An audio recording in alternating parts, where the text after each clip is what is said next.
دیکھو اللہ سبحانہ وتعالی نے خود گواہی دی اللہ کے نبی صلی اللہ علیہ وسلم کی یہاں پر، اور اللہ کی گواہی سے بڑھ کر ہمارے لیے کسی اور کی گواہی کی ضرورت ہے؟ اسی لیے میں نے کہا تھا کہ جب اللہ کے نبی صلی اللہ علیہ وسلم کے نکاح کے بارے میں اگر کوئی بات کرے تو ڈٹ کر اس کا جواب دینا چاہیے ہم کو، کیونکہ اللہ نے ڈٹ کر وہاں پر جواب دیا ہے، اللہ نے جواب دیا ہے یہاں پر، کیونکہ اس مسئلے کو کتنا پیچیدہ بنایا جا رہا ہے، ایک عام مسلمان کو گمراہ کیا جا رہا ہے، کیونکہ اس نے خود کبھی قرآن کو کھول کر پڑھا نہیں نا، ہم نے خود کبھی اس پر غور نہیں کیا، تو ہمیں کیسا پتہ چلے گا؟ نہ جانے کتنی مرتبہ ہم نے قرآن کو پڑھ لیا لیکن کبھی اس پر غور نہیں کیا کہ اللہ کے نبی صلی اللہ علیہ وسلم کہ دیکھیے یہ نکاح کے تعلق سے اللہ سبحانہ تعالیٰ آیتیں نازل کرتا ہے، اتنا کھل کر اللہ کے نبی کے بارے میں بول دینے کے بعد کیا ہم کو اس معاملے میں کترانا چاہیے؟ شرمندگی کا اظہار کرنا چاہیے؟ خاموشی اختیار کرنا چاہیے؟ اپنے آپ کو اس معاملے سے دور رکھنا چاہیے جس معاملے میں اللہ تعالیٰ خود کہہ دے، اللہ تعالیٰ خود یہاں پر گواہیاں پیش کر دے، وہاں پر ہم شرمندگی نہیں؟ ایک ایمان والی عورت تو کبھی ایسا نہیں کر سکتی۔ یہ میرا لینے کا مقصد اصل یہی تھا کہ ماحول اور معاشرے میں جب بھی ہم سے کوئی سوال ہو، اور آج یہ ہو رہا ہے آگے بھی ہوگا، تو ہمارا گھر پوری طریقے سے مطمئن ہونا اس بات پر کہ میرے نبی نے جو نکاح کیے تھے وہ اللہ کے حکم سے کیے تھے، اور ہر نکاح کے پیچھے ایک بہت بڑی حکمتیں جڑی ہوئی تھی، خالی نہیں کیے تھے اللہ کے نبی نے نکاح۔ غور کیجئے، جیسے جیسا نکاح ہو رہا ہے دشمنیاں وہاں پر ختم ہو رہی ہے نا، لوگوں کے دلوں میں محبتیں آ رہی ہے، نرمیاں بڑھ رہی ہیں، تب یہاں پر یہ نکاح ہوا۔ امہات المومنین میرے اور آپ کے لیے آئیڈیل ہے، ایک کے بعد ایک نکاح کر رہے ہیں امہات المومنین، اور خوش ہو رہے ہیں یہاں پر کہ ہم اللہ کے نبی سے جڑ رہے ہیں وہ شرف حاصل کرنے کے لیے۔ سوچیے اب یہاں پر جو عورتیں خود سے آگے بڑھے نکاح کرنے کے لیے، وہاں پر کیا کسی مرد پر الزام لگانا درست ہوگا؟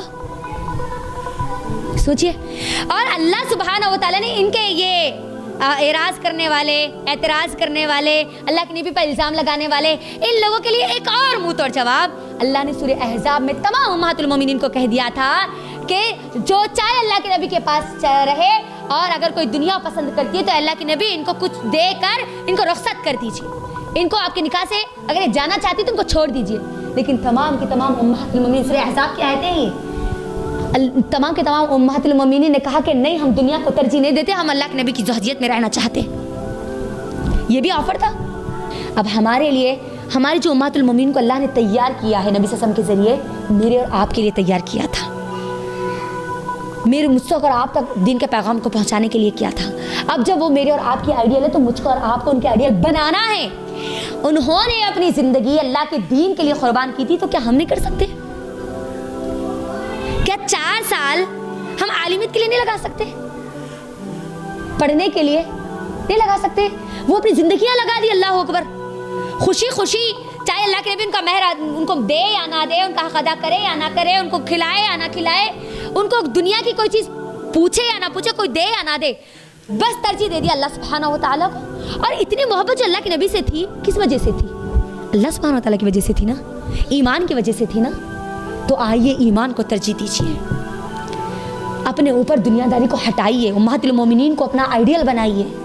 انہوں نے دنیا کو ترجیح نہیں دی، حالانکہ ہے سردار کی بیٹیاں، ہے اعلیٰ خاندان کی بیٹیاں، ہے اعلیٰ قبیلے کی بیٹیاں، کوئی مال کی کمی نہیں تھی، کوئی نام نسب کی کمی نہیں تھی، لیکن ترجیح اللہ کے نبی کو دی تھی، تو صرف اللہ کے نبی کے اخلاق کی وجہ سے، ان کے کردار کی وجہ سے، ان کے مشن کی وجہ سے۔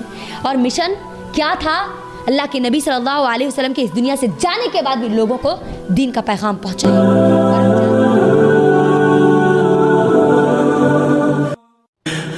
7واں نکاح اللہ کے نبی صلی اللہ علیہ وسلم کا ہوا زینب بنت جحش رضی اللہ تعالیٰ عنہ سے۔ اور زینب بنت جحش رضی اللہ تعالیٰ عنہ کون ہے؟ نبی صلی اللہ علیہ وسلم کی پھوپھی زاد بہن۔ اللہ کے نبی صلی اللہ علیہ وسلم کو خدیجہ رضی اللہ تعالیٰ عنہ نے ایک لڑکا غلام کے طور پر عطا کیا تھا، ان کا نام کیا تھا؟ زید رضی اللہ تعالیٰ عنہ۔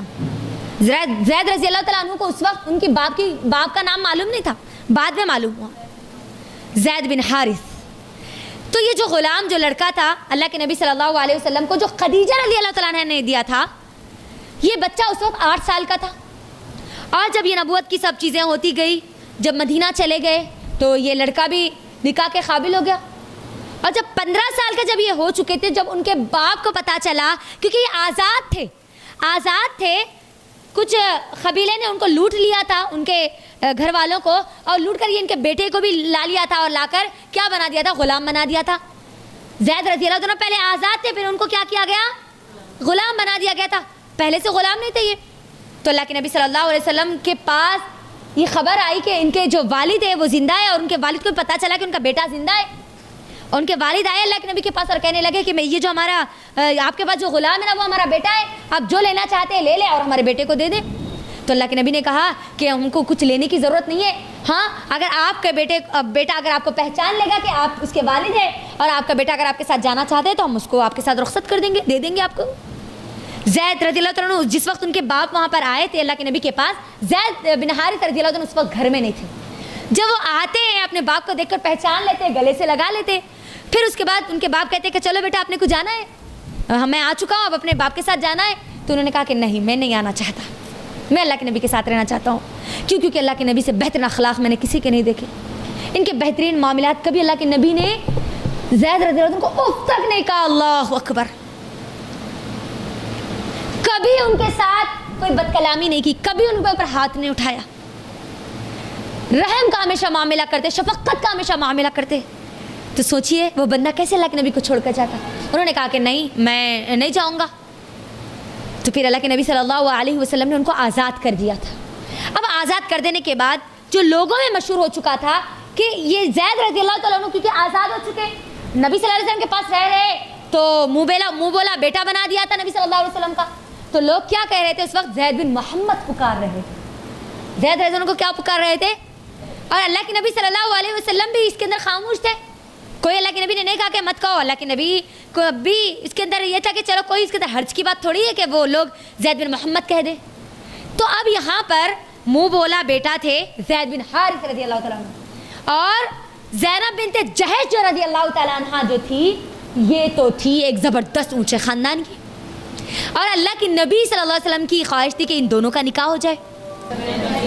زینب بنت جہش رضی اللہ تعالیٰ عنہ کے نکاح سے پہلے کس کا نکاح ہوا تھا؟ ام سلمہ. ام سلمہ کون سے قبیلے کی تھی؟ قبیلے بنو مخزوم. قبیلے بنو مخزوم کس سے تعلق رکھتا تھا؟ ابو جہل.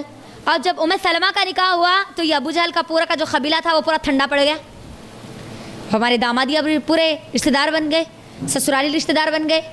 اب یہ لوگ پیچھے ہٹ گئے. ٹھیک ہے، اب دیکھو یہاں پر اسلام کے خلاف جتنی طاقتیں کھڑی ہوئی تھی ایک کے بعد ایک اللہ کے نبی کے نکاح سے کیسی ہٹتی جا رہی ہے، اس پر نظر رکھیں. اب زینب بنت جہش، میں نے آپ سے کہا تھا کہ دو نکاح میں اللہ کے نبی کو چوائس نہیں تھی. ایک پہلا تو عائشہ رضی اللہ عنہ، دوسرا زینب بنت جہش. اس کے تعلق سے اللہ کے نبی کے دل میں تھا کہ اللہ کے نبی نہ کرے، لیکن اللہ کا حکم تھا کہ اللہ سبحانہ و تعالیٰ چاہتے تھے کہ ان کا نکاح نبی صلی اللہ علیہ وسلم سے ہو جائے. تو اب ہوا کیا تھا، یہ ایک غلام زید رضی اللہ تعالیٰ عنہ پہلے غلامی میں جو نبی صلی اللہ علیہ وسلم کے پاس سے مشہور ہو چکے تھے نا. کتنا بھی انسان اعلیٰ مقام پر چلے جائے، اس کا جو پچھلا جو پاسٹ ہے لوگ اس کو یاد ہی رکھتے ہیں، ہوتا ہے نا ایسا. تو اب جو زینب بنت جہش رضی اللہ تعالیٰ عنہ جو تھی، یہ تو قریش کے خاندان سے تھی، ہے نا، اعلیٰ قبیلہ تھا ان کا، مست شہزادی کی طرح رہنے والی. اور ان کا نکاح نبی صلی اللہ علیہ وسلم چاہتے تھے کس سے ہو جائے؟ زید رضی اللہ تعالیٰ عنہ سے ہو جائے، اور نکاح ہو گیا. اور اب یہ جو دونوں کے درمیان اتنا جو بڑا گیپ تھا، ایک غلامی کا اور دوسرا ایک بڑے خاندان کی لڑکی کا، نسب والی، اب دونوں میں ہمیشہ انبن ہویا کرتی تھی، ہمیشہ دونوں میں لڑائیاں ہوا کرتی تھی. اور زید رضی اللہ تعالیٰ عنہ چاہتے تھے کہ وہ زینب بنت جہش کو طلاق دے دے. اور یہ حالات اب کب ہو رہے ہیں؟ جس وقت جنگ احزاب، ٹھیک ہے، جنگ احزاب کی تیاریاں چل رہی ہے. مشرکین مکہ ہاتھ دھو کر پیچھے پڑے ہوئے ہیں، ادھر سے یہود منافقین ڈھونڈ رہے ہیں کہ کوئی نہ کوئی غلطی مل جائے اور پھر وہ اس کو اپنا مدعا بنا کر نبی صلی اللہ علیہ وسلم پر حملہ کرے. اب ایسے حالات میں زید رضی اللہ تعالیٰ عنہ زید رضی کے نکاح میں کون ہے؟ زینب بنت جہش ہے. زید رضی اللہ عنہ طلاق دینا چاہتے ہیں، اور اللہ سبحانہ و تعالیٰ وحی کے ذریعے بار بار نبی صلی اللہ علیہ وسلم کو یہ پیغام بھیجتا ہے کہ اے اللہ کے نبی صلی اللہ علیہ وسلم، آپ کو زینب بنت جہش سے نکاح کرنا ہے. لیکن اللہ کے نبی صلی اللہ علیہ وسلم کترا رہے تھے، پیچھے ہٹ رہے تھے. کیوں؟ وجہ کیا تھی؟ کیونکہ مکے میں کیا مشہور تھا، یہ کون ہے؟ منہ بولا بیٹا ہے. مشرکین مکہ کو بھی ایک موقع مل جائے گا نبی صلی اللہ علیہ وسلم کو بولنے کا، اور منافقین تو اس بات کو بہت اچھالیں گے کہ یہ دیکھو یہ محمد نے اپنے بہو سے نکاح کر لیا، کیونکہ اس وقت منہ بولا بیٹا جو تھا وہ بیٹے کی حیثیت رکھتا تھا، لیکن اللہ سبحانہ و تعالیٰ کو منظور تھا کہ اللہ سبحانہ و تعالیٰ اس رسم کو توڑے۔ منہ بولے بیٹے کی کوئی حیثیت نہیں تھی۔ منہ بولے بیٹے کا اگر منہ بولے بیٹا اگر اپنی بیوی کو طلاق دے دے تو جو منہ بولا باپ جو ہے وہ اس سے نکاح کر سکتا ہے۔ اللہ سبحانہ تعالیٰ نے یہ قانون نافذ کیا، اور اس وقت یہ عام کرنا بہت مشکل تھا، کیونکہ حالات پورے کس کے تھے؟ جنگ احزاب کی، جنگ خندق کی تیاریوں میں تھے۔ منافق موقع ڈھونڈ رہے تھے اور اللہ کے نبی نہیں چاہتے تھے کہ وہ موقع دے، لیکن اللہ سبحانہ و تعالیٰ چاہتا تھا کہ یہ نکاح ہو۔ اور اللہ سبحانہ و تعالیٰ نے جیسے ہی زید رضی اللہ تعالیٰ عنہ نے زینب بنت جحش رضی اللہ تعالیٰ عنہ کو طلاق دی، اللہ سبحانہ و تعالیٰ نے سورہ احزاب کی آیتیں نازل کر دی اور کہہ دیا زوجناکہا، اللہ اکبر۔ آیت میں خود اللہ نے کہہ دیا کہ ہم نے ان کو تمہارے نکاح میں دے دیا۔ کسی نے نکاح نہیں پڑھایا دنیا میں، کوئی مہر نہیں تھا۔ کس کا؟ زینب بنت جحش کا۔ زینب بنت جحش رضی اللہ تعالیٰ عنہ کا نکاح کہاں ہوا؟ ساتوں آسمانوں پر اللہ سبحانہ و تعالیٰ نے کروایا۔ اللہ اکبر۔ وجہ کیا تھی؟ مکے میں جو رسم عام تھی، جو ایک رواج تھا منہ بولے بیٹے کا، منہ بولے بیٹے کو جو بیٹا بنا لینا، اس کی بہو کو اپنی خاص بہو سمجھ لینا، یہ جو رواج تھا اس کو ختم کرنا تھا۔ اللہ اکبر۔ اور اس وقت اب اندازہ کریے اللہ کے نبی صلی اللہ علیہ وسلم کے ایمان وہاں پر اللہ کی ذات پر کتنا مضبوط تھا۔ اللہ ہمارا بھی ایمان ایسا مضبوط کر دے، آمین۔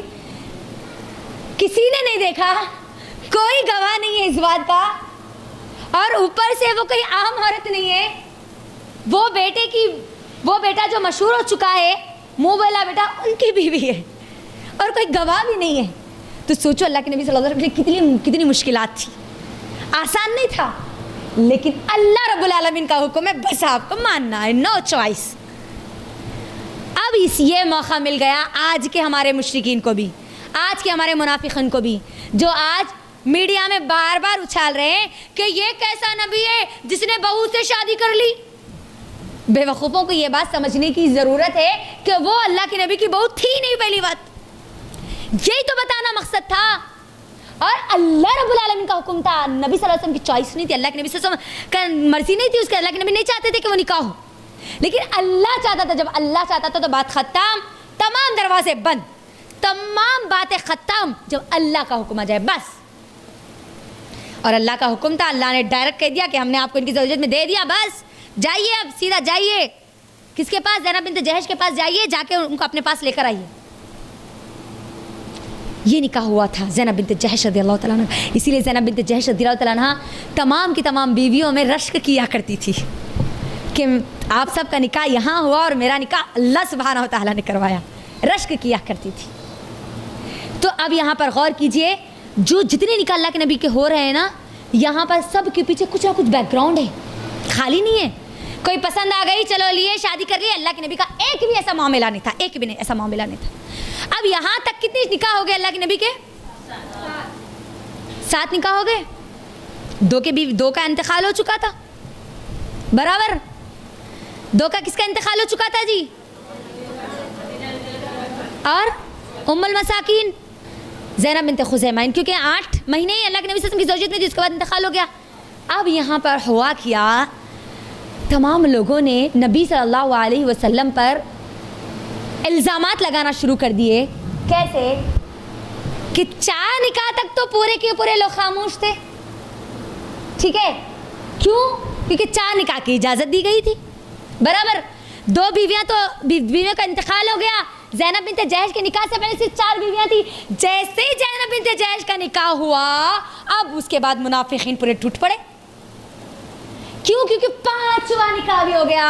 اب یہ کیسا نبی ہے جو لوگوں کے لیے الگ شریعت بتاتا ہے اور خود کے لیے الگ شریعت؟ اللہ اکبر۔ اب دیکھیے یہاں پر یہ چیزیں، یا اللہ نے نکاح کروایا اور موقع ملا کس کو؟ دشمن اسلام کو۔ تب اللہ سبحانہ و تعالیٰ، چونکہ اللہ نے نبی صلی اللہ علیہ وسلم کے پاک دامنی کی حفاظت کی ذمہ داری خود لی، تو اللہ سبحانہ و تعالیٰ بھی اس کا جواب دے گا۔ اسی لیے اللہ سبحانہ و تعالیٰ نے سورہ احزاب میں ایک پوری کی پوری سورہ احزاب سورہ نمبر 33 کی آیت نمبر 50 پوری نازل کر دی، جس میں اللہ نے واضح کر دیا کہ اب اللہ نبی صلی اللہ علیہ وسلم جتنے چاہے نکاح کریں. اور وہ آیت کیا ہے؟ کیونکہ میں نے پہلے بھی آپ کو یہ آیت کوڈ کروائی تھی، جس وقت میں نے آپ سے کہا تھا کہ اگر کوئی آپ سے سوال کرے کہ اللہ کے نبی نے یہ نکاح کیوں کیا تھا تو ہم جواب کیا دیں،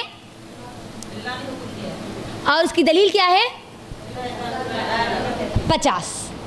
اب یہاں پر میں نے کہا تھا کہ زینب بنت جہش کے جب نکاح کے وقت میں یہ آیت کو لے کر آؤں گی. اب ہوا کیا؟ 4 نکاح کی اجازت ہے اور نبی نے 5واں نکاح کر لیا. بیوی تو کون سے نمبر کی تھی؟ یہ 8ویں نمبر کی تھی، برابر. 2 کا انتقال ہو گیا، یہ 5ویں نمبر کی ہے. 8 نکاح ہو چکے تھے، 2 میں سے اس دنیا سے جا چکی. اور ام المساکین جو ہماری رضی اللہ تعالیٰ عنہ ہیں، یعنی زینب بنت خزیمہ رضی اللہ تعالیٰ عنہ، یہ واحد ایک ایسی خاتون ہے جس کا اللہ کے نبی صلی اللہ علیہ وسلم نے خود نماز جنازہ پڑھا. اماں خدیجہ کا نماز جنازہ نہیں پڑھایا گیا. کیوں؟ کیونکہ اس وقت یہ قانون نافذ نہیں ہوا تھا، یہ شریعت نافذ نہیں ہوئی تھی، کیونکہ اس وقت اسلام پر عمل کرنا ہی مشکل تھا. اسلامی قوانین تو مدینے میں جانے کے بعد آئے. تو زینب بنت خزیمہ رضی اللہ تعالیٰ عنہ یہ ایک واحد خاتون ہے، یہ واحد بیوی ہے جس کا جنازہ اللہ کے نبی نے خود پڑھایا. اس کے بعد تو جتنی بیویوں کا انتقال ہوا وہ پورا اللہ کے نبی کے بعد ہوا. ٹھیک ہے.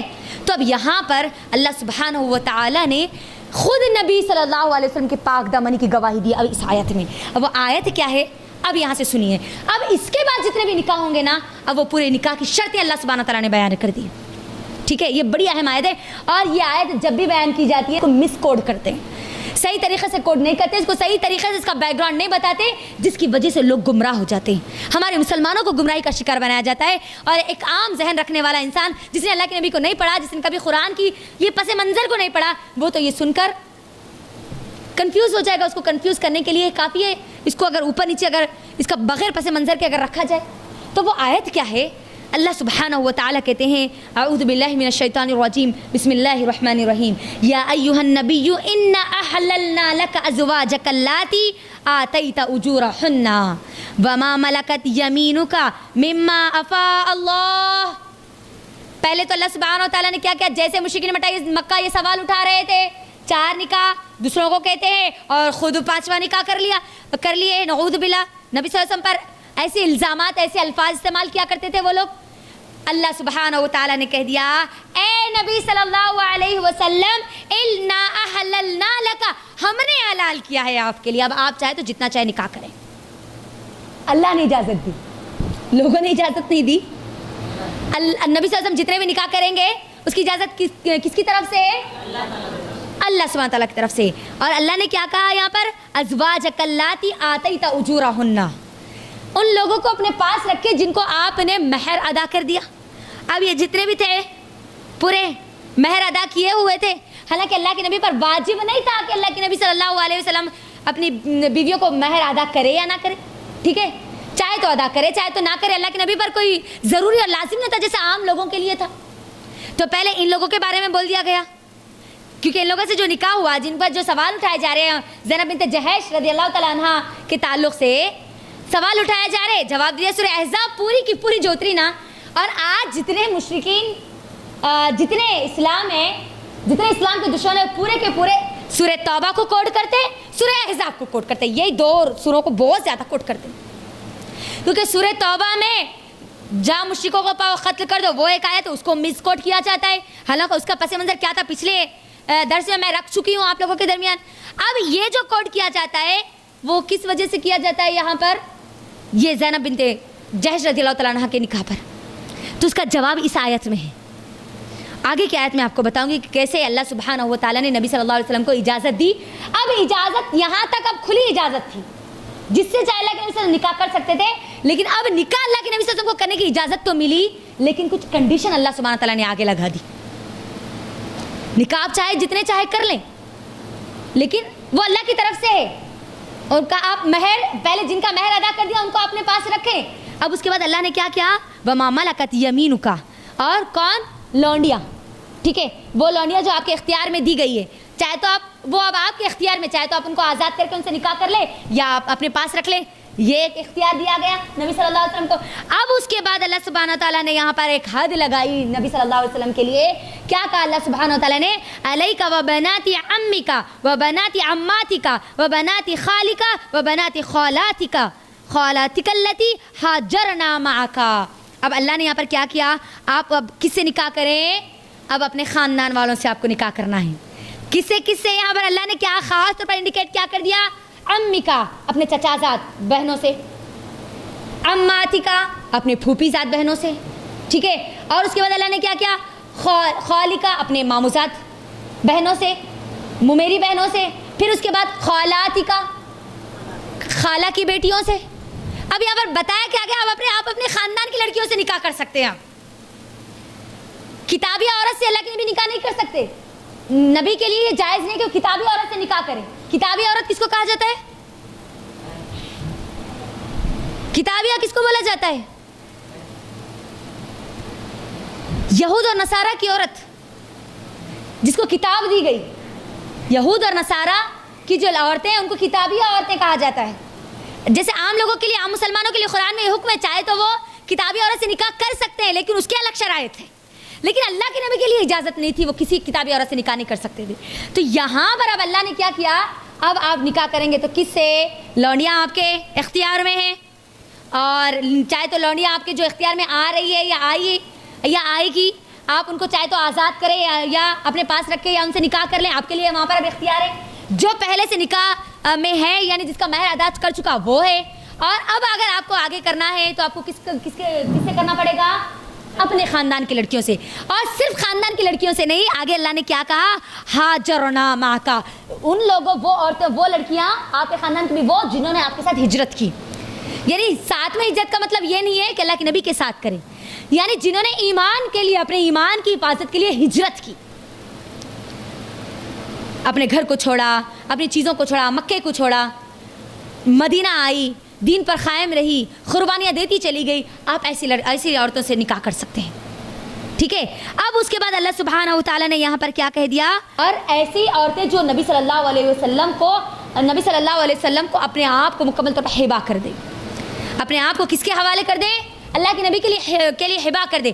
ہبا کر دے اس کا مطلب اللہ کے نبی صلی اللہ علیہ وسلم چاہے تو ان کا حق ادا کرے یا نہ کرے، ان کو مہر دے یا نہ دے، ان کے ساتھ انصاف کرے یا نہ کرے، ان کے پاس باری کا معاملہ رکھے یا نہ رکھے، ان کے ساتھ احسان کرے یا نہ کرے.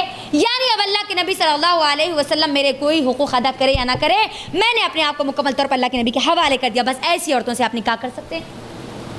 خود سے اب اللہ کے نبی صلی اللہ علیہ وسلم جس سے چاہے اسے نکاح نہیں کر سکتے. کر کس سے سکتے ہیں؟ یا تو ان کے خاندان کی خواتین، یا پھر آزاد جو غلام جس کو اللہ کے نبی نے آزاد کیا، جو آپ کے ماتحت تھے وہ بھی، اور کون سے جنوں جو اپنے آپ کو ہبا کر دیں ہجرت کے ساتھ، ٹھیک ہے. تو یہاں پر اب یہ پوری کنڈیشن کرنے کے بعد اللہ سبحانہ و تعالیٰ نے بتایا کہ اور اس میں بھی اللہ کے نبی کا ارادہ شامل ہو. اگر اللہ کے نبی کا ارادہ نہیں ہے، کوئی عورت اپنے آپ کو ہبا کرنا چاہتی ہے، اللہ کے نبی چاہے تو نکاح کرے چاہے تو نہ کرے، اللہ کے نبی کے اوپر چھوڑ دیا گیا. دیکھو اللہ سبحانہ تعالیٰ نے خود گواہی دی اللہ کے نبی صلی اللہ علیہ وسلم کی یہاں پر. اور اللہ کی گواہی سے بڑھ کر ہمارے لیے کسی اور کی گواہی کی ضرورت ہے. اسی لیے میں نے کہا تھا کہ جب اللہ کے نبی صلی اللہ علیہ وسلم کے نکاح کے بارے میں اگر کوئی بات کرے تو ڈٹ کر اس کا جواب دینا چاہیے ہم کو، کیونکہ اللہ نے ڈٹ کر وہاں پر جواب دیا ہے. اللہ نے جواب دیا یہاں پر، کیونکہ اس مسئلے کو کتنا پیچیدہ بنایا جا رہا ہے. ایک عام مسلمان کو گمراہ کیا جا رہا ہے کیونکہ اس نے خود کبھی قرآن کو کھول کر پڑھا نہیں نا. ہم نے خود کبھی اس پر غور نہیں کیا تو ہمیں کیسا پتہ چلے گا؟ نہ جانے کتنی مرتبہ ہم نے قرآن کو پڑھ لیا لیکن کبھی اس پر غور نہیں کیا کہ اللہ کے نبی صلی اللہ علیہ وسلم کہ دیکھیے یہ نکاح کے تعلق سے اللہ سبحانہ تعالیٰ آیتیں نازل کرتا ہے. پھر اس کے بعد اللہ سبحانہ و تعالیٰ نے یہاں پر نبی صلی اللہ علیہ وسلم کے بارے میں بیان کرنے کے بعد پھر کہہ دیا خالصۃ لک من دون المؤمنین. یہ خالص صرف کس کے لیے؟ اللہ کے نبی کے لیے، عام مومنوں کے لیے نہیں ہے. بات واضح ہو گئی کہ اب یہ جتنے عورتوں کے تعلق سے بولا گیا، اللہ کے نبی کے نکاح کے تعلق سے بولا گیا، اللہ کے نبی چاہے تو جتنے بھی نکاح کر لے، اپنے خاندان کی لڑکیوں سے نکاح کرے، غلام لونڈی کو آزاد کر کے اس سے نکاح کر لے، یا کوئی عورت نبی صلی اللہ علیہ وسلم کا ہبا اپنے آپ کو مکمل طور پر ہبا کر دے تو آپ نبی صلی اللہ علیہ وسلم اس سے نکاح کر دے. یہ خالص کس کے لیے تھا؟ صرف اور صرف اللہ کے نبی کے لیے، صرف اور صرف اللہ کے نبی کے لیے. پھر آگے اللہ سبحانہ و تعالیٰ نے عام مومنوں کے لیے کہا ہے کہ یہ خاص طور پر صرف نبی صلی اللہ علیہ وسلم کے لیے ہے، اور عام جو لوگ ہیں ان لوگوں کو اللہ سبحانہ و تعالیٰ نے یہاں پر خاص طور پر بتایا ہے کہ وہ اپنی بیویوں اور لونڈیوں کے بارے میں جو اللہ نے ان کے لیے جو احکام مقرر کیے رکھے اس بارے میں وہ ہوشیار رہے۔ اللہ کے نبی کو یہاں پر آزاد کر دیا گیا۔ اللہ کے نبی سے اب کوئی سوال نہیں کیا جائے گا کہ اللہ کے نبی نے کسی کا حق ادا کیا یا نہیں کیا، کسی کا مہر ادا کیا یا نہیں کیا، کسی کے پاس گئے یا نہیں گئے، کسی کی کوئی خواہش پوری کی یا نہیں کی، کسی کا نان و نفقہ اٹھایا یا نہیں اٹھایا۔ یعنی اب یہ آیت کو نازل کرنے کے بعد اللہ سبحانہ تعالیٰ کا مقصد تھا اللہ کے نبی صلی اللہ علیہ وسلم کو خاندانی الجھنوں سے پوری طرح آزاد کر دینا۔ اب یہ جو عورتیں تھیں ایک کے بعد ایک جو اللہ کے نبی صلی اللہ علیہ وسلم کے نکاح میں آ رہی تھی، مجھے آپ بتائیے کیوں اللہ کے نبی سے نکاح کر رہی تھی اور خوش ہو رہی تھی اللہ کے نبی صلی اللہ علیہ وسلم کے نکاح پر؟ کیوں؟ کیونکہ ان کو کون سا شرف مل رہا ہے؟ امہات المومنین کا شرف مل رہا ہے۔ اللہ اکبر! اگر اللہ کے نبی صلی اللہ علیہ وسلم کے کردار میں اگر کوئی کمی نظر آتی تو اتنے اعلیٰ خاتون، اتنے اعلیٰ خاندان کی جو خواتین تھی، سردار کی جو بیٹیاں تھیں، کیا وہ اپنے آپ کو ایسے ہی ہبا کر دیتی؟ اپنے آپ کو مکمل طور پر اللہ کے نبی کے حوالے کر دیتی؟ نہیں۔ کیوں؟ کیونکہ وہ جانتی تھی کہ اللہ کے نبی صلی اللہ علیہ وسلم کا ایک مشن ہے، ایک مقصد ہے، ایک پیغام کو لے کے اٹھے ہیں اللہ کے نبی صلی اللہ علیہ وسلم۔ اسی لیے کبھی آپ غور کیجئے، امہات المومنین کبھی اللہ کے نبی سے سوال نہیں کرتی تھی کہ آپ مرچی نے لائے، آپ نمک نے لائے، آپ گوشت نے لائے، آپ ترکاری نے لائے؟ کبھی ہم کو ملتا ہے اس کا ذکر؟ ملتا ہے؟ ہاں نہیں ملتا۔ کیوں؟ کیونکہ اللہ نے وہ کیا کی تھی، وہ ذمہ داری اللہ کے نبی سے اٹھا لی تھی۔ اللہ کے نبی چاہے تو کرے، چاہے تو نہ کرے۔ جیسے کہ آپ دیکھیے ابراہیم علیہ السلام ہے، اپنی بیوی اور اپنے بیٹے کو لا کر چھوڑ دیے صحرا میں، مکے کی وادی میں لا کر چھوڑ دیے۔ کیا ابراہیم علیہ السلام پر یہ فرض نہیں تھا کہ وہ اپنی بیوی کو کھلائے اور پلائے؟ اس وقت چھوڑ کے چلے گئے تھے نا۔ اللہ سبحانہ و تعالیٰ نے ان کو خالی بیویوں کی خاطر نہیں چنا تھا، بلکہ ایک مقصد کے لیے چنا تھا، ایک مشن کے لیے چنا تھا، اور وہ مشن کے لیے یہ ان کی ذمہ داری، ان پر سے یہ ذمہ داری اٹھا لی تھی۔ ایک چھوٹے دودھ پیتے ہوئے بچہ، ماں کے لیے کھلانا اور پلانا کیا باپ کی ذمہ داری نہیں سمجھتے؟ ہم یہ سمجھتے ہیں، لیکن ہم سوال نہیں اٹھاتے۔ کیوں؟ کیونکہ وہ اپنے مشن کے لیے لگ گئے تھے، اللہ نے ان کو مشن کے لیے بھیجا تھا، اللہ کا حکم تھا۔ یہاں پر بھی بالکل ویسے ہی اللہ کا حکم تھا، اسی لیے کبھی کوئی کسی بیوی نے دنیا داری کو ترجیح نہیں دی۔ تو یہاں پر اللہ سبحانہ و تعالیٰ نے یہ جو آیت نازل کی، آیت بڑی اہم آیت ہے، اس کے بعد والی بھی آیت بڑی اہم آیت ہے۔ اس آیت میں بھی اللہ سبحانہ و تعالیٰ نے کہہ دیا کہ آپ چاہے تو کسی کو اپنے پاس رکھے، چاہے تو آپ کسی کو اپنے پاس نہ رکھے۔ اللہ نے اتنی تک اجازت دے دی اللہ کے نبی صلی اللہ علیہ وسلم کو، اتنا کھل کر اللہ کے نبی کے بارے میں بول دینے کے بعد کیا ہم کو اس معاملے میں کترانا چاہیے؟ شرمندگی کا اظہار کرنا چاہیے؟ خاموشی اختیار کرنا چاہیے؟ اپنے آپ کو اس معاملے سے دور رکھنا چاہیے جس معاملے میں اللہ تعالیٰ خود کہہ دے، اللہ تعالیٰ خود یہاں پر گواہیاں پیش کر دے، وہاں پر ہم شرمندگی نہیں؟ ایک ایمان والی عورت تو کبھی ایسا نہیں کر سکتی۔ یہ میرا لینے کا مقصد اصل یہی تھا کہ ماحول اور معاشرے میں جب بھی ہم سے کوئی سوال ہو، اور آج یہ ہو رہا ہے، آگے بھی ہوگا، تو ہمارا گھر پوری طریقے سے مطمئن ہونا اس بات پر کہ میرے نبی نے جو نکاح کیے تھے وہ اللہ کے حکم سے کیے تھے، اور ہر نکاح کے پیچھے ایک بہت بڑی حکمتیں جڑی ہوئی تھی، خالی نہیں کیے تھے اللہ کے نبی نے نکاح۔ تو اب یہاں پر جو 8واں نکاح ہوا تھا، کسے ہوا تھا اللہ کے نبی کا؟ کسے ہوا تھا؟ ارے واہ ماشاءاللہ، 7واں نکاح، 8واں نکاح کی باری ہے نا؟ کسے ہوا تھا 7واں نکاح؟ زینب بنت جہش سے نکاح کا ایک بہت بڑا پیچھے پس منظر تھا، ٹھیک ہے؟ یہاں پر اب یہ ابھی بار بار اگر کوئی سوال کرے تو ہم کو منہ توڑ جواب دینے آنا اب یہاں پر، ہاں انشاءاللہ دیں گے بھی، اور ہم دیں گے نا انشاءاللہ۔ اب اس کے بعد دیکھو یہاں پر بنو مخزوم جو تھا وہ ٹھنڈا پڑ گیا نا، ابھی اور جو قبیلے تھے وہ ابھی دشمنی پر اڑے ہوئے تھے، ہے نا؟ بنو مستلق تھا، بنو نذیر تھا، ابھی یہ پورے لوگ تو اللہ کے نبی صلی اللہ علیہ وسلم کے خلاف تھے ہی۔ تو اب ہوا کیا تھا یہاں پر 5 ہجری میں 5 ہجری کے ختم پر اور 6 ہجری کی شروعات میں، تقریباً 6 ہجری میں، اور ان کا جو نکاح ہوا تھا زینب بنت جہش کا وہ کون سی ہجری میں ہوا تھا؟ 5 ہجری میں ہوا تھا، ٹھیک ہے؟ جنگ احزاب کب ہوئی؟ 5 ہجری میں ہوئی نا، اس بات کو یاد رکھ لیجیے، ہم کو یہ یاد رکھنا بہت ضروری ہے چیزیں۔ تو اب یہاں پر جو 6 ہجری میں بنو مستلق کے تعلق سے اللہ کے نبی کے پاس یہ پیغام آیا کہ جو بنو مستلق ہے وہ تو سادہ انسان تھے، لیکن ان پر پن مارنے والے جو پیچھے جو تھے نا وہ مشرکین مکہ تھے، بار بار ان کو ابھارا کرتے تھے اللہ کے نبی کے خلاف، اور ایک مرتبہ تیار ہو گئے بنو مستلق کے لوگ، اور اللہ کے نبی کے پاس یہ خبر پہنچی کہ یہ لوگ آپ پر چڑھائی کرنے والے، اللہ کے نبی نے معلوم کروایا کہ کیا یہ خبر درست ہے، اور معلوم ہے کہ ہاں یہ خبر درست ہے، تو اللہ کے نبی نے کیا وہ ہمارے پر چڑھائی کرنے سے پہلے ہم ان کے پر چڑھائی کر دیں گے، اور ہمارے پورے قافلے کو لے کر گئے، ایک مسلمانوں کا ایک بڑا حصہ۔ جب وہاں پر ان لوگوں نے مسلمانوں کی اتنی بڑی تعداد کو دیکھی تو وہاں پر سے وہ لوگ بھاگ گئے، بنو مستلق کے لوگ، اور وہاں پر ہوا کیا، 400 لوگ قیدی بنا کر مدینہ بھیج دیے گئے۔ کتنے لوگ قیدی میں آئے؟ 400 لوگ قید میں آئے، اور 400 جو لوگ قید میں آئے تھے ان میں بنو مستلق کے سردار کی بیٹی جویریہ رضی اللہ تعالیٰ عنہ بھی تھے۔ سردار کی بیٹی تھی، اللہ اکبر۔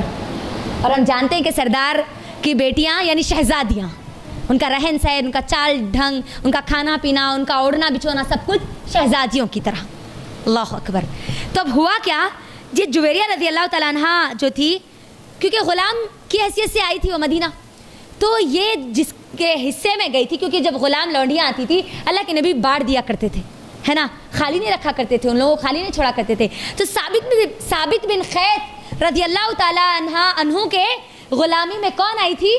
جویریہ رضی اللہ تعالیٰ عنہ تھی۔ اور جو ثابت بن قیس تھے ان کا اتنا مقام نہیں تھا کہ وہ ایک سردار کی بیٹی کے ساتھ اپنا مقابلہ کرے، تو جویریہ رضی اللہ تعالیٰ عنہ نے خود کہا کہ ثابت بن قیس مجھے آزاد کر دے، جتنا تو پیسہ چاہے گا میں تجھے اتنا دے دوں گی، جتنی رقم چاہے اتنی دے دوں گی، کیونکہ میرا اور تیرا کوئی مقابلہ نہیں ہے کہ میں تیرے ساتھ رہوں۔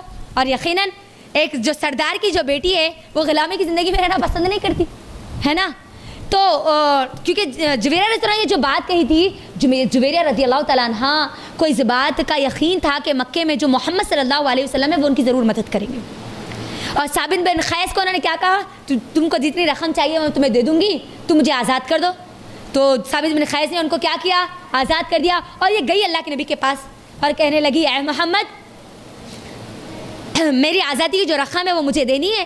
تو اللہ کے نبی نے پوچھا کہ کتنی رقم ہے، تو انہوں نے جو رقم طے کی تھی، مکاتبت جو کی تھی، اللہ کے نبی صلی اللہ علیہ وسلم نے وہ پوری رقم دے دی۔ ان کو امید تھی کہ اس کا کچھ حصہ اللہ کے نبی دے دیں گے تو باقی کے جو صحابہ ہے وہ بھی تھوڑا تھوڑا دے دیں گے، تو میں یہ جو میری غلامی کی جو رقم ہے وہ پوری ادا کر دوں گی۔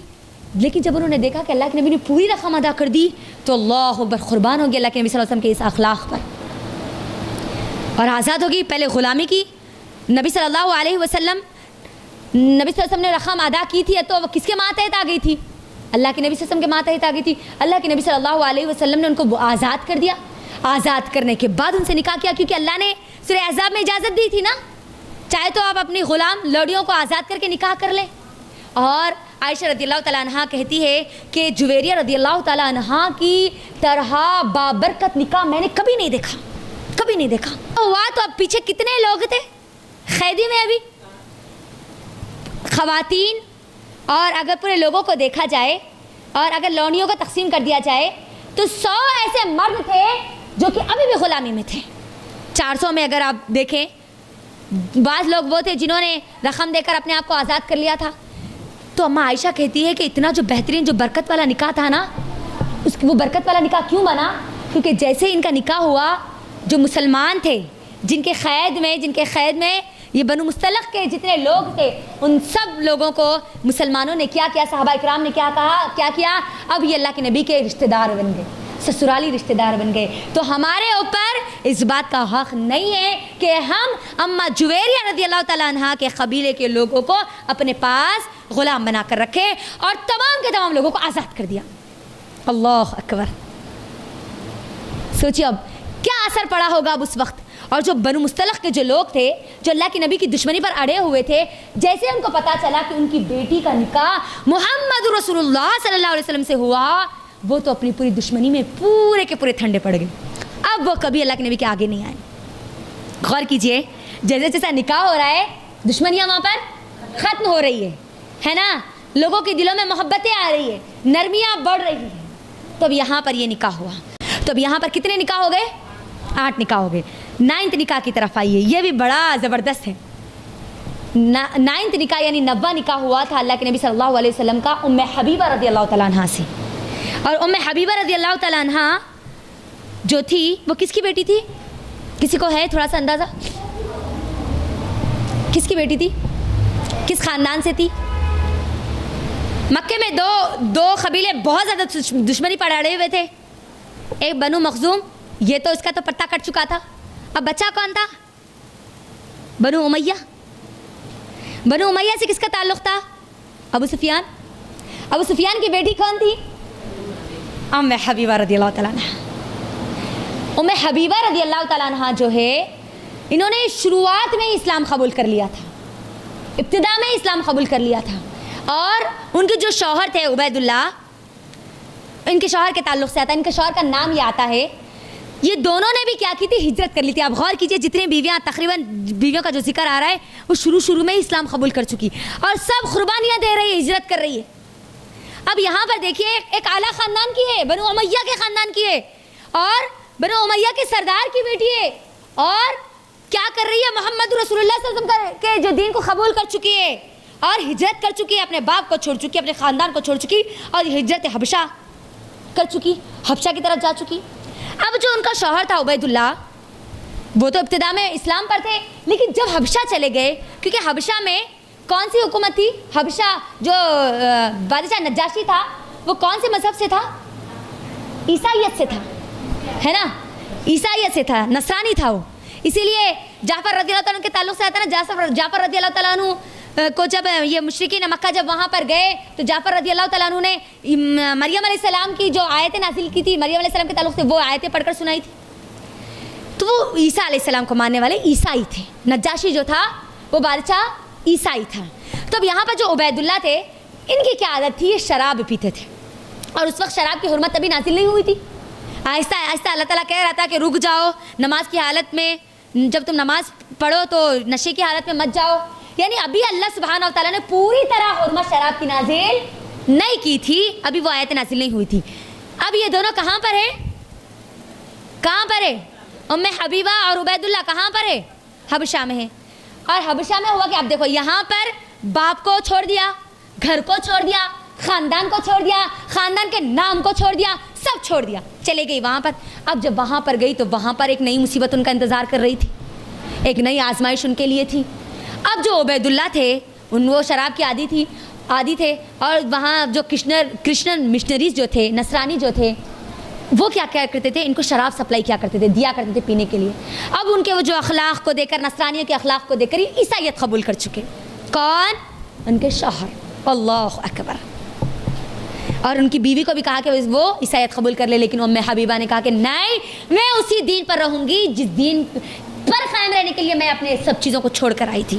اور اس کے بعد ان سے طلاق ہو گئی.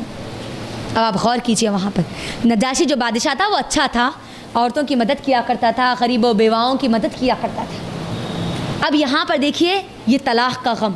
پھر کچھ دن کے بعد عبید اللہ کا انتقال ہو گیا, نصرانیت پر ہی, عیسائیت پر ہی انتقال ہو گیا, اور یہ ڈٹی رہی کس پر؟ اسلام پر, دین اسلام پر. اب دیکھیے یہاں پر ایک عورت کے لیے کتنا مشکل ہے, سب چیزیں چھوڑ کر وہ اپنے شوہر کے ساتھ ایک جگہ گئی, اور وہاں پر بھی شوہر اس سے الگ ہو جائے. سوچو اب تھوڑی دیر کے لیے کتنا بڑا امتحان تھا, بہت بڑی آزمائش میں تھی. اور تھی ابو سفیان کی بیٹی. اللہ کے نبی صلی اللہ علیہ وسلم کو جب معلوم ہوا کہ ام حبیبہ کے تعلق سے یہ معاملہ ہوا, اور بنو امیہ جو تھے وہ جنگ احزاب میں ابو سفیان ہی تو تھے جس کے ہاتھ میں کمانڈ تھی پوری. ابو سفیان ہی تھے نا جنگ احزاب, جنگ خندق, جو پوری جنگ خندق کو لے کر اٹھے تھے, پوری مسلمانوں کے خلاف جو آئے تھے, ابو سفیان سب سے آگے تھے. اور اللہ کے نبی صلی اللہ علیہ وسلم کو یہ جو دشمنی تھی اس کو ختم کرنی تھی. اللہ کے نبی صلی اللہ علیہ وسلم نے سوچا کہ ام حبیبہ ایک طریقے سے اتنا پریشان ہے نا, آزمائشوں کے اتنے خطرناک امتحانات میں, تو اللہ کے نبی صلی اللہ علیہ وسلم نے اپنے نکاح کا پیغام بھیجا کس کو؟ ام حبیبہ کو.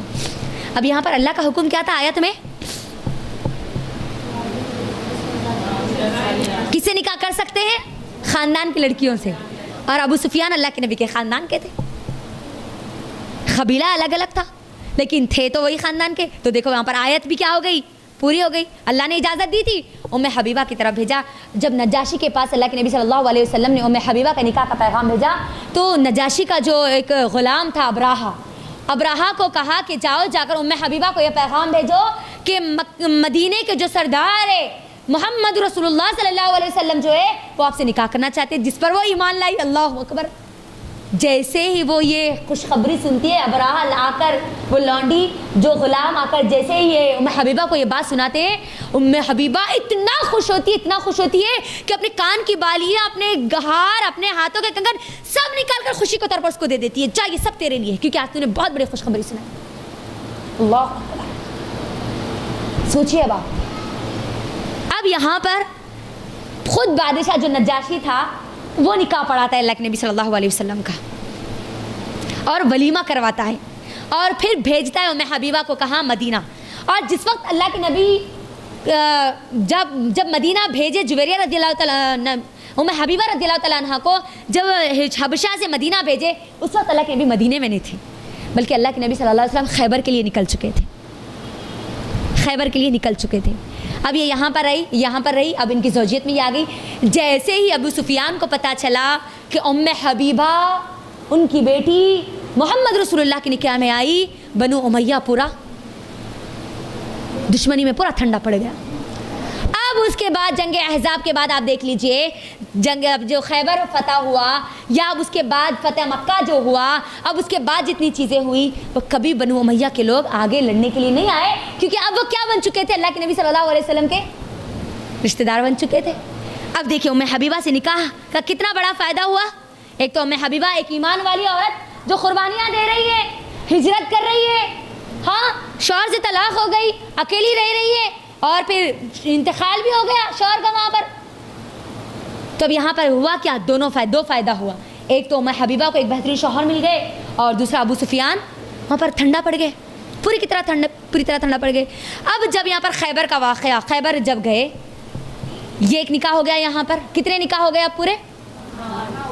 ام حبیبہ کے پاس جب ابو سفیان آئے، ابو سفیان آ کر جب ایک چٹائی جو رکھی ہوئی تھی، جو چادر رکھی ہوئی تھی، چادر پر بیٹھنے کی کوشش کی، تو انہیں حبیبہ نے کیا کیا؟ اس چادر کو کھینچ لیا اور کہا کہ آپ اس پہ نہیں بیٹھ سکتے ہیں۔ تو ابو سفیان نے کہا کیوں نہیں بیٹھ سکتا؟ یہ چادر میرے لائق نہیں ہے، یا میں اس کے لائق نہیں ہوں؟ تو بیٹی نے جواب دیا کہ آپ اس چادر کے لائق نہیں ہیں، کیونکہ اس چادر پر میرے نبی صلی اللہ علیہ وسلم بیٹھتے ہیں، میرے شوہر بیٹھتے ہیں، آپ اس پر نہیں بیٹھ سکتے۔ پھر ان کے باپ پر یہ جو الفاظ تھے نا، وہ بہت گہرا ایک قسم کا اندر سے ان کو کھائے جا رہے تھے کہ میری بیٹی ہے لیکن مجھے عزت نہیں دیتی، اللہ کے نبی صلی اللہ علیہ وسلم کو عزت دیتی ہے۔ پھر ام حبیبہ رضی اللہ تعالیٰ عنہ سمجھاتی ہے کہ اے ابو سفیان، تم اپنے قبیلے کے سردار ہو، اتنے عقلمند انسان ہو، کیا تمہیں اتنی بات سمجھ میں نہیں آتی کہ تم یہ جو پتھر ہے، یہ مورتی ہے، یہ لکڑی ہے، یہ جو تم آٹے کے جو بت بنا کر جس کو تم پوچھتے ہو، یہ غلط ہے؟ کیا تم کو اتنی بات سمجھ میں نہیں آتی؟ کیا ہو گیا؟ تم اتنے عقلمند انسان ہو، تمہاری عقل کہاں چلی گئی؟ بیٹی سمجھا رہی ہے باپ کو۔ اسی وقت ابو سفیان کے دل میں اسلام کی جو شاخیں تھی وہ منور ہو چکی تھی، لیکن انہوں نے ابھی زبان سے نہیں کہا تھا کہ میں اسلام قبول کر چکا۔ بیٹی کے یہ رویے کی وجہ سے وہ نرم پڑ چکے تھے اسلام کے لیے، اب وہ دشمنی باقی نہیں تھی ان کی۔ اب جب خیبر کی طرف آئے تو ایک اور نکاح اللہ کے نبی صلی اللہ علیہ وسلم کا بھی یہاں پر۔ جب خیبر گئے تو ہم سب جانتے ہیں کہ مسلمانوں کی جیت ہوئی۔ بنو نذیر، وہاں پر بنو نذیر کس کا قبیلہ ہے؟ یہودیوں کا قبیلہ ہے۔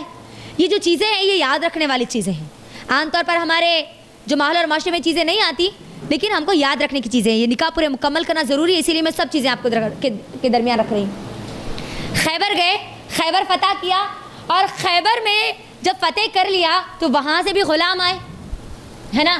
اب وہاں کے غلاموں میں وہاں کے بنو نذیر کے جو سردار تھے، ان کی بیٹی بھی غلام میں آئی۔ کون؟ جو کہ تورات کی عالمہ تھی، تورات پر مہارت رکھنے والی تھی۔ کون تھی؟ جو خیبر کے وقت غلام باندی بنا کر مدینہ لائی گئی تھی، خیبر میں آئی تھی، صفیہ رضی اللہ تعالیٰ عنہ، نسلاً یہودن تھی نا، صفیہ رضی اللہ تعالیٰ عنہ سردار کی بیٹی تھی، یہ بھی بنو نذیر کے سردار کی بیٹی تھی، اور بہت خوبصورت تھی، بہت خوبصورت تھی۔ اسی لیے اماں عائشہ اور صفیہ رضی اللہ تعالیٰ عنہ کے بارے میں تھوڑی سی جو نوک جھونک ہم کو ملتی ہے نا، یہی وجہ سے ملتی ہے۔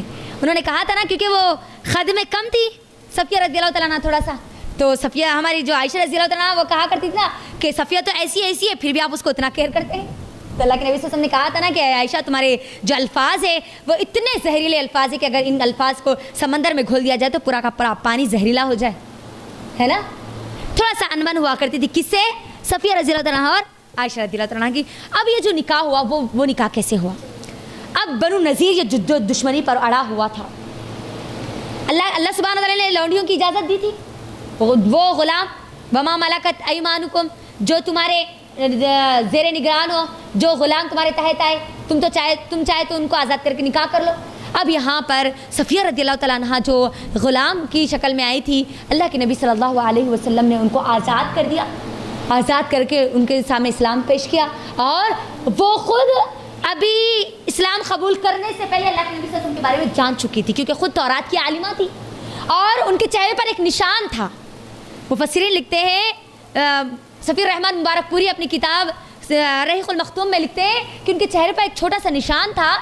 اللہ کے نبی صلی اللہ علیہ وسلم نے ان سے پوچھا کہ نشان کیا ہے، تو انہوں نے کہا کہ اللہ کے نبی صلی اللہ علیہ وسلم، جس وقت میں یہودیت میں تھی اس وقت میں نے خواب دیکھا تھا کہ میرے گود میں آسمان کا ایک تارا ٹوٹ کر میرے گود میں گر رہا ہے، اور جب میں نے یہ خواب اپنے شوہر کو بتایا تو اس نے مجھے زور سے تھپڑ لگایا اور کہا کہ تو مدینے کے محمد کا خواب دیکھ رہی ہے.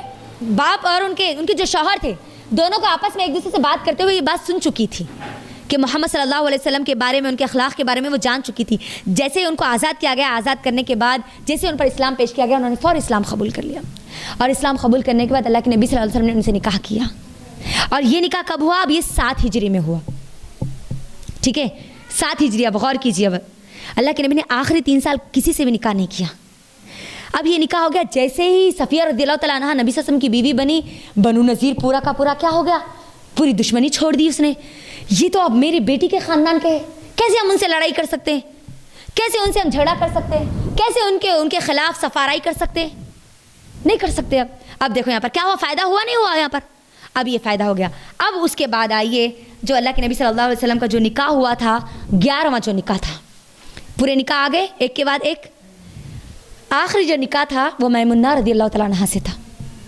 میمونہ رضی اللہ تعالیٰ عنہا یہ بھی بیوہ ہو چکی تھی، اور ان کے والد کے تعلق سے آتا ہے کہ ان کے والد دامادوں کو پانے میں سب سے اعلیٰ درجے پر تھے. کیوں؟ کیونکہ میمونہ رضی اللہ تعالیٰ عنہا کے جو والد تھے، میمونہ رضی اللہ تعالیٰ عنہا کے والد کو تقریباً 17 یا 18 بیٹیاں تھیں، لڑکیاں تھیں، اور ان میں جو داماد تھے، ان کے جتنے داماد تھے پورے ایک دم ایک پائے کے پورے زبردست دین کے زبردست سپاہی تھے. جو پہلے بیٹی کے جو داماد بنے وہ ابوبکر صدیق رضی اللہ تعالیٰ عنہ، پھر اس کے بعد جو بنے عثمان رضی اللہ تعالیٰ عنہ بھی تھے، ان کے جو اس میں آئے تھے، پھر جعفر رضی اللہ تعالیٰ عنہ، پھر خالد بن ولید رضی اللہ تعالیٰ عنہ کے والد بھی میمونہ رضی اللہ تعالیٰ عنہ کے باپ کے داماد تھے، اور اس کے بعد 6ویں داماد بنے وہ خود اللہ کے نبی صلی اللہ علیہ وسلم تھے. اللہ اکبر. تو داماد کی لسٹ کے تعلق سے جب بھی اگر آپ کو کوئی بولا جائے کہ داماد کے تعلق سے جو رشک کے جو مقام پر تھے وہ میمونہ رضی اللہ تعالیٰ عنہ کے والد تھے. تو اب یہاں پر میمونہ رضی اللہ تعالیٰ عنہ جو تھی، یہ بیوہ ہو چکی تھی، اور ان کا بھی تعلق خالد بن ولید کی پھوپھی تھی. خالد بن ولید کے جو باپ تھے ان کی بہن کے شوہر تھے. بات سمجھ میں آئی آپ کو؟ تو اب یہاں پر جیسے ہی میمونہ رضی اللہ تعالیٰ عنہا نے نبی صلی اللہ علیہ وسلم سے نکاح کیا، نبی صلی اللہ علیہ وسلم کا نکاح ان سے ہوا، اس کے 4-5 دن کے بعد ہی خالد بن ولید اسلام لے کر آئے. بات سمجھ میں آئی؟ اللہ اکبر. دیکھیے اب اس کے بعد کوئی لڑائی نہیں، کوئی ایسی چیزیں نہیں ہوئی. یہاں پر اب ہم کو یہ بات سمجھنی ہوگی. اب جتنے 11 نکاح ہوئے، آپ مجھے بتائیے اس کا جو پس منظر ہے، اس کے سمجھنے کے بعد کیا کوئی یہ بات کہہ سکتا ہے کہ اللہ کے نبی صلی اللہ علیہ وسلم نے اپنی نفسانی خواہشات کو پورا کرنے کے لیے نکاح کیا تھا؟ یہ بیک گراؤنڈ سامنے نہیں رکھا جاتا، بس صرف بولا جاتا اللہ کے نبی نکاح کیا، اللہ کے نبی اتنے نکاح کیا، اللہ کے نبی اتنے نکاح کیا، اپنی بیٹی اپنی بہو سے نکاح کیے، 6 سال کی لڑکی سے نکاح کیا، بولا جاتا ہے نا. اگر یہ چیزیں اگر درمیان میں رکھ دی جائے تو کیا ہم امت میں جو اختلاف برپا کر رہے ہیں جو لوگ، کیا ہم اس کو ختم نہیں کر سکتے؟ ختم کر سکتے ہیں. تو یہ 11 نکاح اللہ کے نبی صلی اللہ علیہ وسلم کے ہوئے تھے. اس کے علاوہ بھی اور 2 نکاح اللہ کے نبی کے ہوئے تھے، لیکن ان کی بیویوں کی رخصتی نہیں ہوئی تھی، اور تمام علماء کا اس بات پر اجماع ہے. اب اس کے علاوہ جو لونڈیوں کا جو سسٹم ہے لا رہے ہیں اللہ کے نبی صلی اللہ علیہ وسلم کے تعلق سے یہ بات بھی کہ اللہ کے نبی نے لونڈیوں کو کیوں رکھا، ماریہ قبطیہ رضی اللہ تعالیٰ عنہ کے تعلق سے بھی لایا۔ اب یہاں پر کیونکہ جو لونڈیوں کا جو نظام تھا اس کو سمجھنا ہے ہم سب کو، وہاں پر مکے میں عرب میں لونڈیوں کا نظام پہلے سے تھا یہ، اور یہ بہت مضبوط تھا، یہ نظام بہت مضبوط تھا، اس کو اتنی آسانی سے توڑنا بہت مشکل تھا۔ اسی لیے جب اسلام آیا، اسلام کی تعلیمات عام ہوئی تو اللہ تعالیٰ نے کئی جگہوں پر کئی گناہوں کے بدلے کیا کہا، غلام کو آزاد کر دو، غلام کو آزاد کر دو، غلام کو آزاد کر دو، ہے نا؟ تم سے کوئی گناہ ہو جائے غلام آزاد کر دو، اگر تمہارا کوئی غلام ہے تم اس کے اوپر اگر کوئی ظلم کر دو تو اس کو آزاد کر دو۔ یعنی بار بار اسلام اس بات کی تعلیم دے رہا ہے، اسلام کے علاوہ کسی مذہب نے یہ تعلیم نہیں دی کہ غلاموں کو آزاد کیا جائے، اور اللہ کے نبی صلی اللہ علیہ وسلم کے ذریعے یہاں پر بار بار یہ تعلیمات دی جا رہی ہے، غلاموں کو آزاد کرو، آزاد کر دو، آزاد کر دو، آزاد کر دو، آزاد کر کے چاہے تو تم ان سے نکاح کر لو یا پھر ان کو کسی اور کے نکاح میں دے دو۔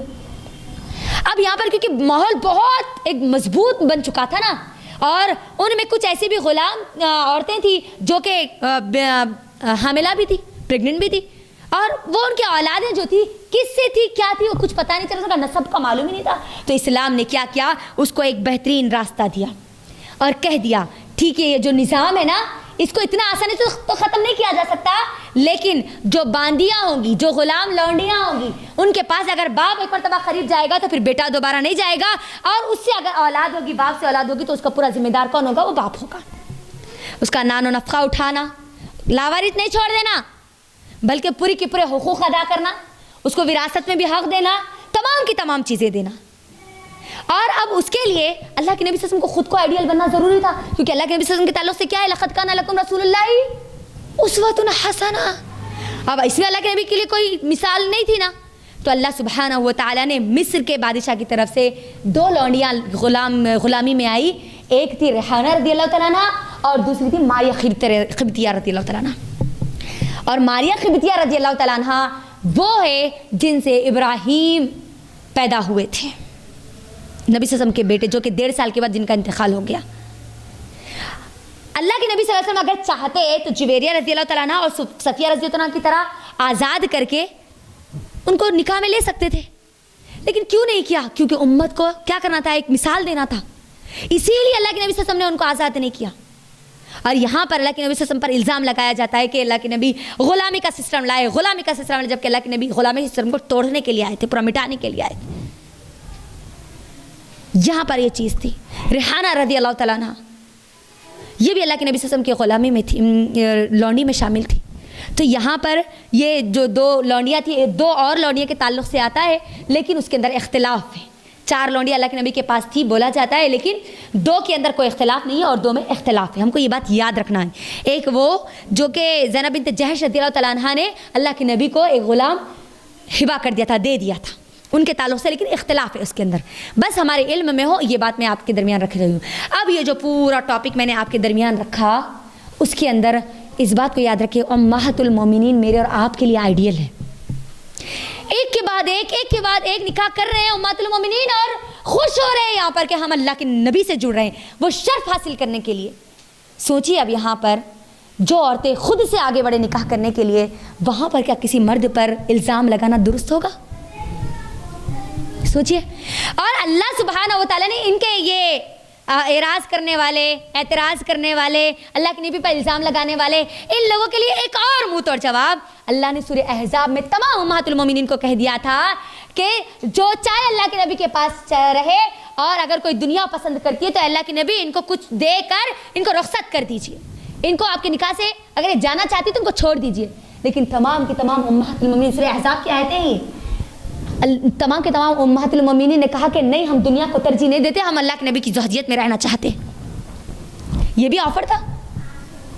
سوچیے اب یہاں پر اللہ کے نبی کے اوپر یہ جتنی الزام لگائے جاتے ہیں، یہ اگر ہم پورا مطالعہ کریں تو یہ بات ثابت ہوتی ہے کہ اللہ کے نبی صلی اللہ علیہ وسلم کوئی عیاش پرست انسان نہیں تھے، نہ اللہ کے نبی صلی اللہ علیہ وسلم نے اپنی ذات کے لیے، اپنے نفس کے لیے نکاح کیا تھا، بلکہ اللہ کے نبی صلی اللہ علیہ وسلم نے دین کے پیغام کو لوگوں تک پہنچانے کے لیے مضبوطی کے ساتھ، امن، چین، سکون، شانتی کے ساتھ پھیلانے کے لیے اللہ کے نبی نے نکاح کیا تھا۔